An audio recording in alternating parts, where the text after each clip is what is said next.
तो first page of the chapter, come here, come to this page. Page wise हम करेंगे सारा chapter ताकि आपको 1 मार्क क्वेश्चंस में भी प्रॉब्लम ना आए। एंड हाउ टू रिवाइज, आपको जब ये रिवीजन करनी है तो आपको पेज वाइज ही लेसन को रिवाइज करना, आपको अपनी बुक खोलनी है, क्योंकि जिसने भी पेपर बनाना है उसने उस बुक को इम्पोर्टेंस देनी है, not to the model sample papers.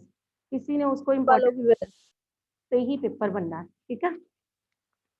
तो एट फर्स्ट पेज जो है ये तो सारा इंट्रोडक्शन ऑफ द चैप्टर है।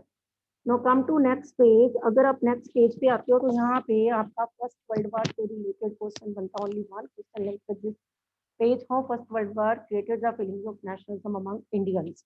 तो अपने आप आंसर बना सकते हो, फर्स्ट वर्ल्ड वॉर से कैसे नेशनलिज्म आया।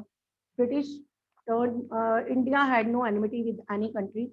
Indians participated the First World War on the behalf of the British because British promised that after war they would introduce some reforms in Indian administration. But after war, as in the war, British suffered heavy losses, so they wanted to do economic recovery from India, and they turned more harsh towards Indians. They imposed various taxes on Indian people. They introduced new tax, that was income tax. And in those days, peasants of India were not in a condition to pay revenue. British never remitted revenue. They postponed it to next year. And in those days, two famines also occurred in India. Two famines भी आए इन दिनों India में. Years of famines will be asked, can be asked in 1 mark question. Two famines के years पूछे जा सकते हैं 1 mark question में. तो years of famines are given here 1920, 21. And ये देखो 1918, 1919, 1920, 21 years of famines है. Two famines also came in India, means Indians को भगवान की तरफ से भी मार पड़ गई. Two famines भी आ गए, उधर वार में कितने लोग मरे. And two famines also occurred, and 13 million Indians lost their lives due to this. India was politically, economically, socially exploited by Britain. So all this created feelings of nationalism among Indians. तो ये आपका first world war से linked question है, अपने आप आपने बनाना है. इसमें 1 मार्क के क्वेश्चंस आपके फेमाइंस के ईयर्स हैं. And here you have to learn what do mean by post recruitment. Post recruitment means when peasants and workers were forced by British to join the British army. When Indian peasants and workers were forced by British to join British army, उसको कहा गया post recruitment. 1 mark question ये आ भी चुका है, आ भी सकता है. Now on this page, yes, here is the topic idea of सत्याग्रह. अब यहाँ से आपका सेकंड टॉपिक स्टार्ट होता है, सत्याग्रह. ये सारे सत्याग्रह राउंड्स हैं. तो सत्याग्रह, ये सारे सत्याग्रह राउंड्स के इयर्स वाइज दिया हुआ है सारा. तो Gandhi ji came to India, यहाँ पे मेंशन है Gandhi ji came to India in 1915. 1 mark question can be asked, in which year Gandhi ji came to India. Gandhi ji came to India in 1915. He, before coming to India, he was in South Africa. In South Africa, he launched Satyagraha movement. In South Africa, he launched Satyagraha movement because in South Africa, Indians were treated badly by the whites. Indians were treated as blacks. So for this, Gandhiji, for against this discrimination, he launched Satyagraha movement in South Africa. And he came back India in 1915. On the advice of his political guru Gopal Krishna Gokhale, he took the round of whole of India, and he was shocked when he see the poor condition of Indians under British. He also noticed how Indians were untouchables, were dominated by high caste Hindus. He saw the poor condition of untouchables. He also saw the poor condition of Indians under British. He was shocked to see this, and he decided to launch Satyagraha movement in India also. Satyagraha means fight for truth. Satya means such. Graha means fight. Satyagraha means fight for truth. In this movement, Gandhiji asked Satyagrahis, gave message to Satyagrahis. If your fight is against injustice, then use moral force to win the war, not physical force. Moral force से वार जीतनी है, physical force से वार नहीं जीतनी. So he took 3 satyagraha rounds also under this movement.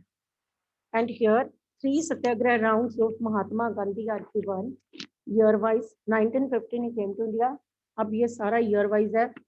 In 1916, he went Champaran, village in Bihar, to help the peasants. Here, peasants didn't want to grow indigo. So Gandhiji went there to help the peasants as they didn't want to grow indigo. In 1917, he went Kheda district, Gujarat, and this was known as Peasant Satyagraha movement. Here he went to remit the revenue of the peasants. British, as I have told you before, that British never remitted revenue. They postponed it to next year. तो here also British postpone the revenue to next year. उन्होंने कहा नहीं देना ना दो, अगले साल double दे देना. फायदा तो हुआ ही नहीं फिर कुछ. तो next in next year, first of all 1915 he came to India. 16 he went to Champaran. 17 he went to Kheda district, Gujarat. 18 में Ahmedabad. In 18 he went to Ahmedabad. Ahmedabad again in Gujarat. Kheda is in Gujarat and Ahmedabad is in Gujarat, means 2 rounds in Gujarat.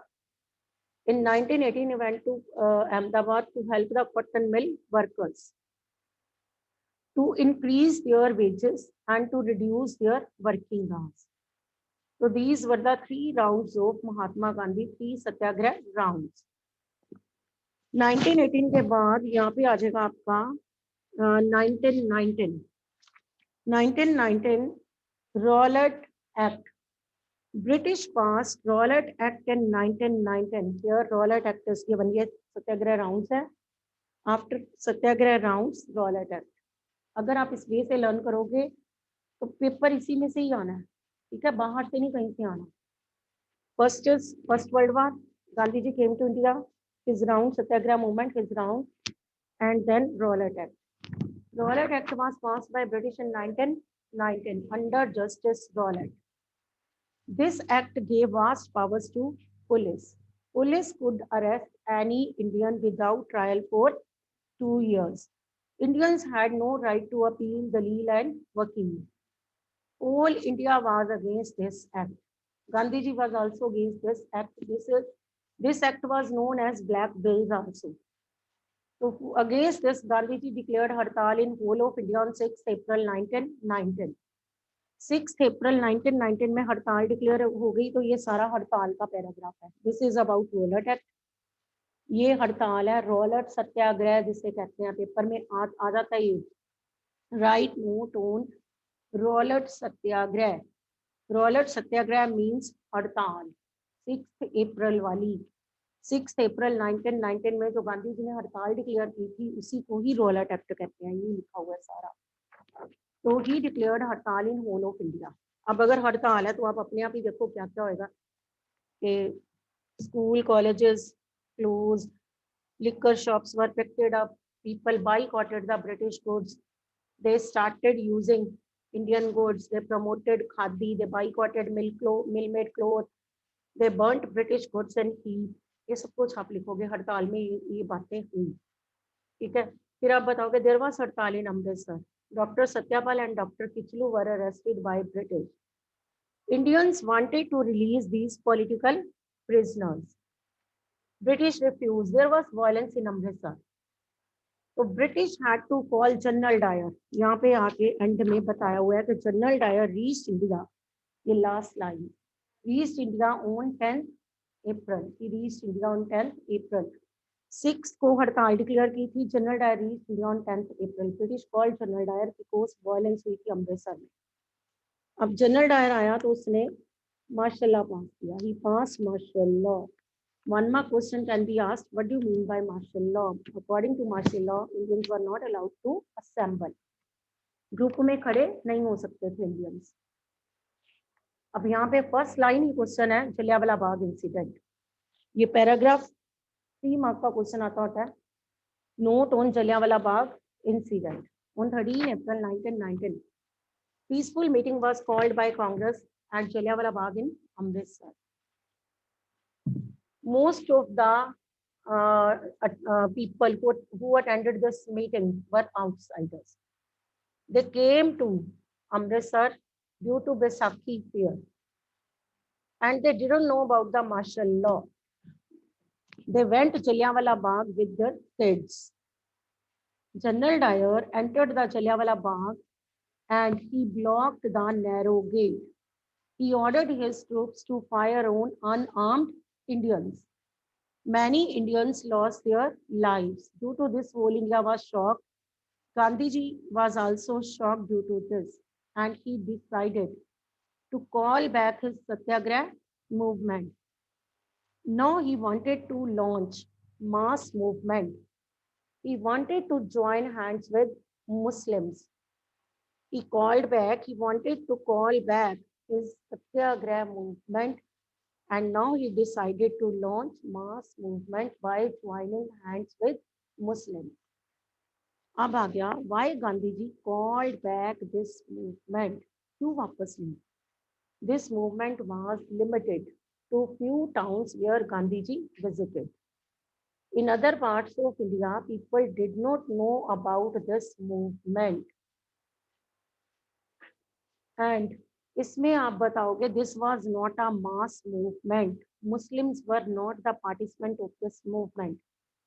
But now Gandhiji wanted to launch mass movement.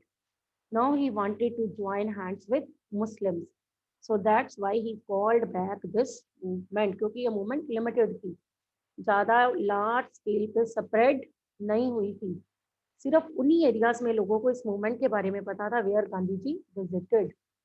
बाकी parts of India में लोगों को इस movement के बारे में पता ही नहीं था.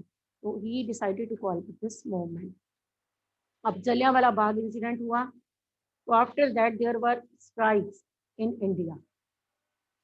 फिर वही जो दो स्ट्राइक्स में होता है, people burn British goods and they attacked British houses of British officials. जो हड़ताल में होता है, फिर आप वो लिखोगे स्ट्राइक के दौरान. ठीक है. इसके बाद आपका टॉपिक आ जाता है next is Rowlatt Act, Rowlatt satyagraha. अब आ गया non cooperation movement. Jallianwala Bagh के बाद आपकी आ गया हड़ताल, फिर strike in whole of India. Why this movement was called back by Mahatma Gandhi. इतना ही हो गया. अब यहाँ पे आ जाता है non cooperation Khilafat movement. Non cooperation Khilafat movement. तो Hindu and Sikh were against British due to Jallianwala Bagh incident. Muslims were also against British, as during the First World War, Turkey got defeated. Powers of Khalifa were taken by British. He was the spiritual head of Muslims, and this was not tolerated by Muslim community. They decided to launch movement against British, and from the Muslims, Ali brothers, Muhammad Ali and Shaukat Ali, decided to launch Khilafat movement against British. They wanted to join hands with Mahatma Gandhi.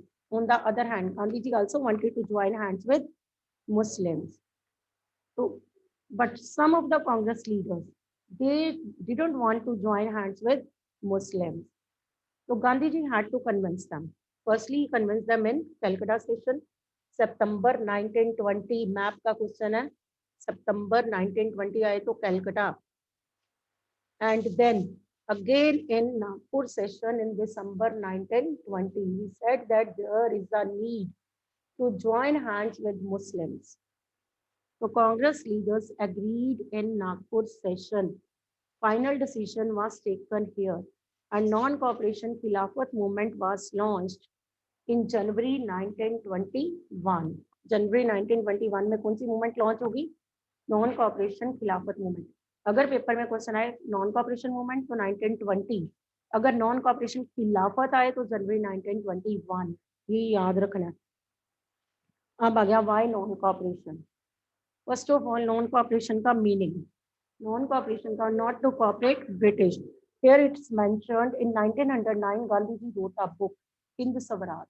One more question. Hind Swaraj book लिखी थी 1909 में, that he said that if Indians stopped cooperating British, British rule would automatically come to an end. तो paper में question आता होता है who wrote Hind Swaraj, what was the idea given by the author in that book, in which year this book was written. 3 part हो गए. who wrote? Mahatma Gandhi. कौन से year में? 1909. what was the idea given by the author? Indians stopped cooperating the British, British rule would automatically come to an end. ये author का idea. ठीक है, ये पहले बता के फिर आपने बताना है नॉन कॉपरेशन मूवमेंट के प्रोग्राम. पहले तो बताओ कि नॉन कॉपरेशन मूवमेंट जनवरी 1921 में लॉन्च हुई, मीनिंग क्या था? Not to cooperate British. For this Gandhi ji and Shaukat Ali took the round of all of India to encourage the people to join this movement, क्योंकि उनकी सत्याग्रह मूवमेंट लिमिटेड थी उन्हीं एरियाज तक जहां गांधी जी गए थे. No, he wanted to launch mass movement, that's why took the round of all of India with Shaukat Ali and encourage Indians to join this movement. तो programmes of this movement, जो जो programmes है आप अपने आप लिख दो. क्या क्या किया? बाइकआउट किया ब्रिटिश गुड्स का, ब्रिटिश इंस्टीट्यूशन का, सरेंडर किए टाइटल्स, जो है ना. तो खादी को प्रमोट किया, इंडियन गुड्स को प्रमोट किया, जो जो इसके प्रोग्राम थे. अब आ जाएगा withdrawal. Withdrawal of this movement, कि ये मूवमेंट क्यों विदड्रॉल होगी? सिर्फ 1 साल चलाई, फेब में वापस भी ले ली. जनवरी 1921 में लॉन्च हुई, फेब 1922 में, 5 फेब 1922 को ये मूवमेंट क्विट भी कर ली. ऐसा क्यों? तो आंसर है चोरी चोरा इंसिडेंट. ये प्रॉपर दिया नहीं हुआ बुक में, आपको यहाँ से इसको करना है. एक पिक दी हुई है ये, बस इसी में आंसर दिया. चोरी Chaura incident not given in the book. Book में आंसर नहीं है, आप अपने आप बनाओगे. चोरी चोरा इंसिडेंट 1922 में हुआ. अब इसमें आप क्या बताओगे? वायलेंट इंसिडेंट अकर्ड इन चोरी चोरा, डिस्ट्रिक्ट गोरखपुर इन उत्तर प्रदेश. चोरी चोरा विलेज है, डिस्ट्रिक्ट कौन सा है? गोरखपुर. स्टेट कौन सी है? उत्तर प्रदेश. पहले तो ये याद रखना है. डिस्ट्रिक्ट गोरखपुर, विलेज चोरी चोरा, state Uttar Pradesh. Violent incident occurred. So here people turned violent. They attacked the police station and 22 police set it on fire. 22 policemen lost their lives. So due to this, Gandhiji was shocked because he believed in non-violence, not in violence. So he decided to call back this movement due to this violent incident. Without consulting Muslims who were the active participants of this movement, he called back this movement. Due to this, feelings of alienation came among Muslims, क्योंकि वो तो active participants थे और उन्हीं से consult नहीं किया. And Gandhi ji call back this movement in Feb 1922. Policeman कितने मरे? 22. मूवमेंट कौन से ईयर में क्विट की? 1922. तो इस वजह से लर्न रखो. अब टॉपिक आ जाता है मूवमेंट इन डिफरेंट पार्ट्स और this movement spread in different areas. ये देखो, movement in, first is movement in towns, movement in country side, फिर आ जाता है मूवमेंट इन ट्राइबल एरियाज, फिर आ जाएगा मूवमेंट इन प्लांटेशन एरियाज. ये चारों लर्न करके नॉन कॉपरेशन मूवमेंट टोटल आपकी लर्न हो जाएगी. पेपर में डिफरेंट डिफरेंट फॉर्म्स आती हैं. पेपर में ऐसे भी आता है, what do mean bye right note on non cooperation movement. अगर तो नोट आता है तो आपकी विश बन जाती है, आप किस वे से आंसर दोगे. First of all you have to write the meaning, then programmes. Programmes के बाद ये जरूर लिखो कि Gandhi ji and Shaukat Ali took the round of all of India 1921 में ये लॉन्च हुई, इसके ये वाले प्रोग्राम्स थे. फिर आप बताओ कि कैसे वायलेंट इंसिडेंट हुआ चोरी चोरा में. एक लाइन में सारा कवर कर दो कि this moment spread in towns, country side, plantation areas, tribal areas. वहाँ पे डिटेल में जाना है. विड्रॉल वाला पॉइंट नहीं लिखोगे ना तो नोट कंप्लीट नहीं होएगा, क्योंकि मूवमेंट स्टार्ट करके क्विट तो होनी चाहिए ना. फिर क्विट करके नोट खत्म होना. तो आप बीच वाले जो पॉइंट्स है ना, movement in towns, movement in tribal areas, वो एक ही लाइन में लिख दो कि दिस मूवमेंट स्प्रेड इन, बस. फिर आ जाओ withdrawal of this movement, withdrawal of non cooperation movement, फिर वायलेंट इंसिडेंट लिख दो, तो अपने आप नोट कंप्लीट हो जाएगा. अगर आपको पूछा ही यही है कि नॉन कॉपरेशन मूवमेंट क्यों क्विट की, why this movement called back by Mahatma Gandhi, then you have to write only about Chauri Chaura incident. 3 marks का आ जाएगा. अगर आपको आए कि पार्ट्स को लेके आए, जैसे non cooperation Khilafat movement spread in towns but after few months slowed down, why. ये बहुत बार पेपर में क्वेश्चन आ चुका है. नॉन कॉपरेशन मूवमेंट टाउन्स में स्प्रेड हुई, फ्यू मंथ्स बाद स्लो डाउन होगी, ऐसा क्यों? टाउन्स के लोग एक्टिव पार्टिसिपेंट थे, ज्वाइन दिस मूवमेंट, बाइकॉट किया, they boycotted British goods, British institutions, teachers, students, doctors left their institutions, and people boycotted British goods. They burnt British goods in heat. Liquor shops were picked up. फिर ये आप सारा बताने के बाद people preferred khadi, but After few months, this movement slowed down. Why this movement got slowed down? Because there were no Indian institutions. Khadi was expensive. People had to buy mill-made cloth again. People had to join British institutions again. So this movement got slowed down. आपको 3 number में पूछा जा सकता है वो presidency बताओ, वो town बताओ जहाँ पे ये मूवमेंट स्प्रेड ही नहीं हुई थी. Madras presidency. In Madras presidency there were non Brahmins. Non Brahmins were not given rights by Hindu community. Hindu community gave all the high positions in the Congress to Brahmins. So due to this, non-Brahmins wanted to remain with British. They were on the view that by taking part in elections, by remaining with British and by taking part in elections, they would come in power on their own.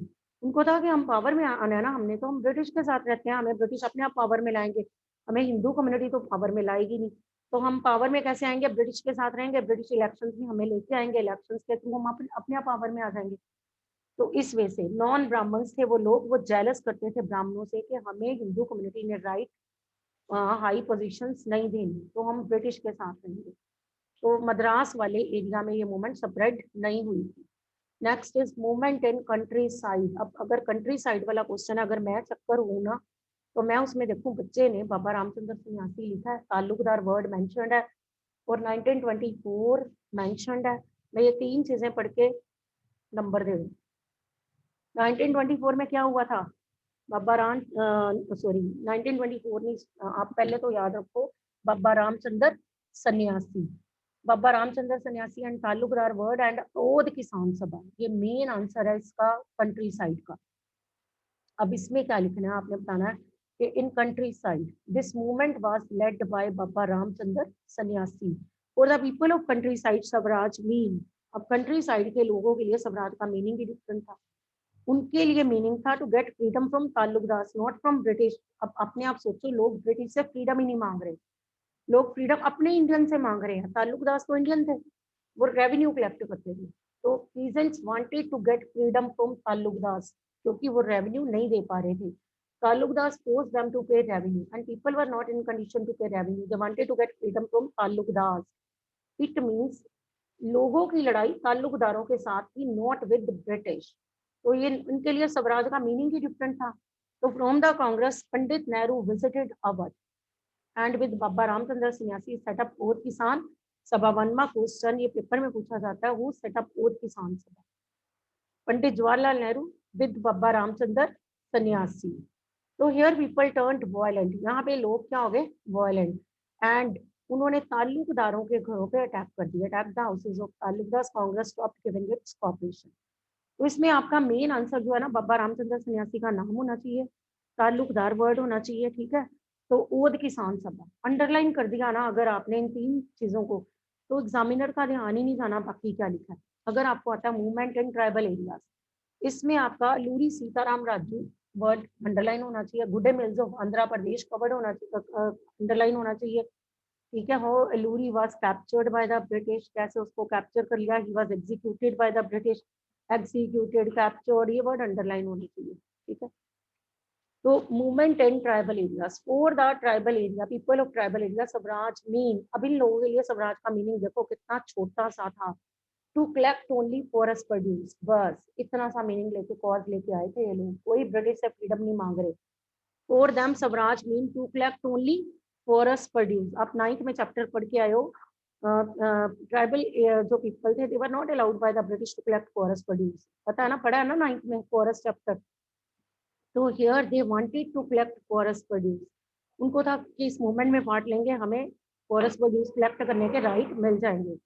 तो इसीलिए उन्होंने इस movement को join किया tribal areas के लोगों ने. Here the movement was led bye Alluri Sitaram Raju in the Gudem hills of Andhra Pradesh. This movement was led bye Alluri Sitaram Raju. He was man with strange qualities. अब कैसी क्वालिटीज थी उसके उसमें, फर्स्ट ऑफ ऑल तो he called himself as the incarnation of God. वो कहता था मैं भगवान विष्णु का अवतार हूँ, खुद को ऐसे कहता होता था. And he said that he could survive even bullet shots.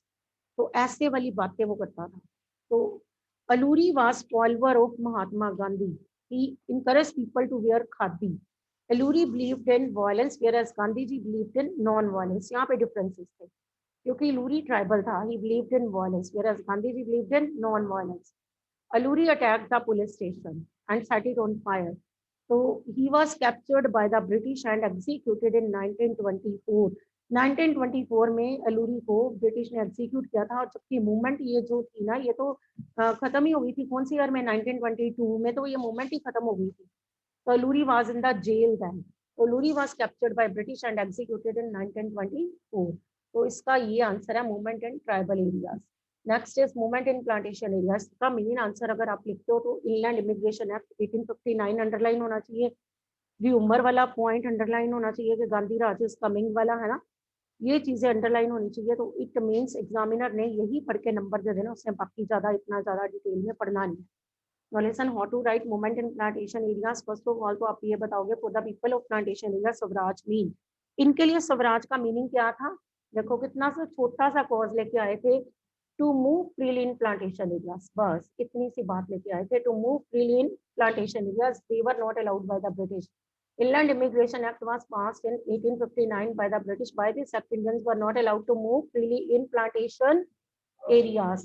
So rumor in those days, rumor spread in plantation areas that Gandhi Raj is coming, and everyone would get land in his village. Now these people wanted to go back their homes, but when they tried, they were not allowed by the British. They were killed by the British or captured by the British.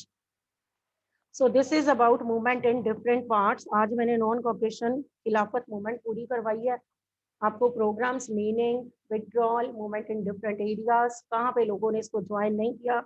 तो revise these topics thoroughly, read your book thoroughly. मैं तो ये बोलूंगी, if you want to attempt 1 mark questions ना in the paper, then read your book thoroughly. बस book reading ऐसे कर लो, and side वाले जो बॉक्सेस हैं उनके मीनिंग लर्न कर लो. कोई आपको पेपर में